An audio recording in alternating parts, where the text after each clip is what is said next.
Are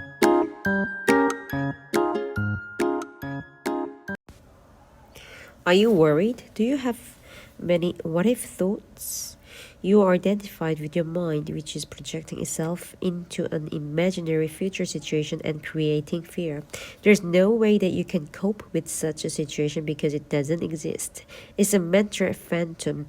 You can stop this health and life crowding insanity simply by acknowledging the present moment. Become aware of your breathing. Feel the air flowing in and out of your body. Feel your inner energy field. All that you ever have to deal with, cope with in real life as opposed to imaginary mind projection is this moment. Ask yourself what problem you have right now, not next year, tomorrow, or 5 minutes from now. What is wrong with this moment? You can always cope with the now, but you can never cope with the future, nor do you have to. The answer, the strength, the right action, or the resource will be there when you need it, not before, not after. One day I'll make it. Is your goal taking up so much of your attention that you reduce the present moment to a means to an end? Is it taking the joy out of your doing? Are you waiting to start living? If you develop such a mind pattern, no matter what you achieve or get, the present will never be good enough. The future always seems better. A perfect recipe for permanent dissatisfaction and non-fulfillment. Don't you agree? Are you a habitual waiter? How much of your life do you spend waiting? What I call small-scale waiting is a waiting in line at the post office, in a traffic jam at the airport, or waiting for someone to arrive to finish work, and so on. Large-scale waiting is waiting for the next vacation, for a better job, for the children to grow up, for a truly meaningful relationship, for success, to make money, to be important, to become enlightened. It is not uncommon for people to spend their whole life waiting to start living. Waiting is a state of mind. Basically, it means that you want the future, you don't want the present, you don't want what you've got, and you want what you haven't got. With every kind of waiting, you unconsciously create inner conflict between your here and now, where you don't want to be, and the projected future where you want to be. This greatly reduces the quality of your life by making you lose the present. There's nothing wrong with striving to improve your life situation. You can improve your life situation, but you cannot improve your life. Life is primary. Life is your deepest inner being. It is always whole, complete, perfect. Your life situation consists of your circumstances and your experiences. There's nothing wrong with setting goals and striving to achieve things. The mistake lies in using it as a substitute for the feeling of life, for being. The only point of access for that is the now. You are then like an architect who pays no attention to the foundation of a building but spend a lot of time working on the superstructure. For example, many people are waiting for prosperity. It cannot come in the future.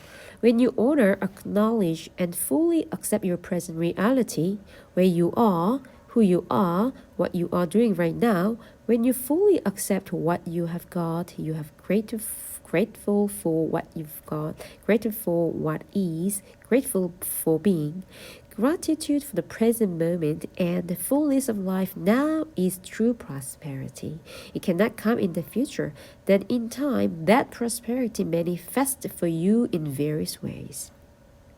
If you're dissatisfied with what you've got, or even frustrated or angry about the present lack, that may motivate you to become rich.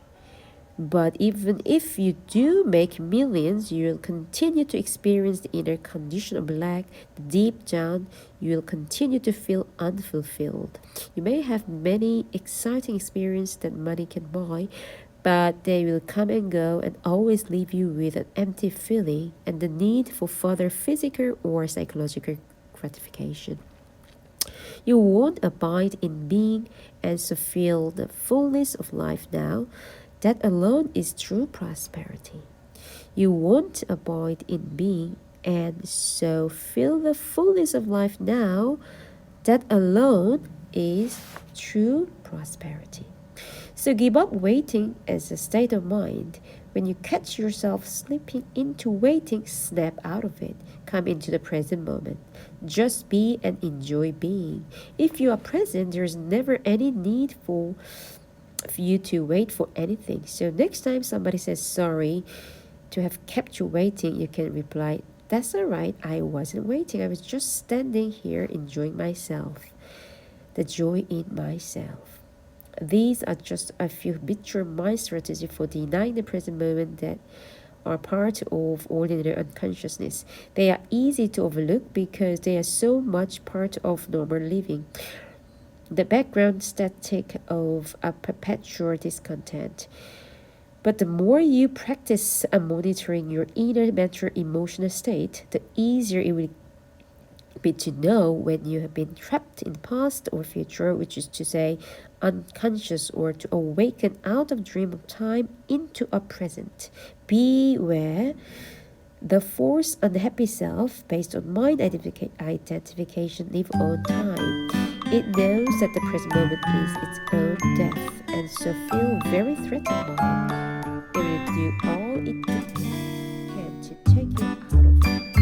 It will try to keep you trapped in time. The inner purpose of your life journey.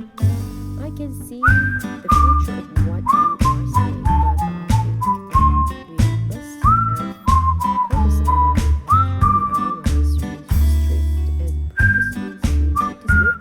How do we reconcile that with living? When you are on a journey, it is said to be helpful to know that you are going, or at least the general direction in which you are moving. But don't forget, the only thing that is ultimately real about your journey is the step you are taking at this moment.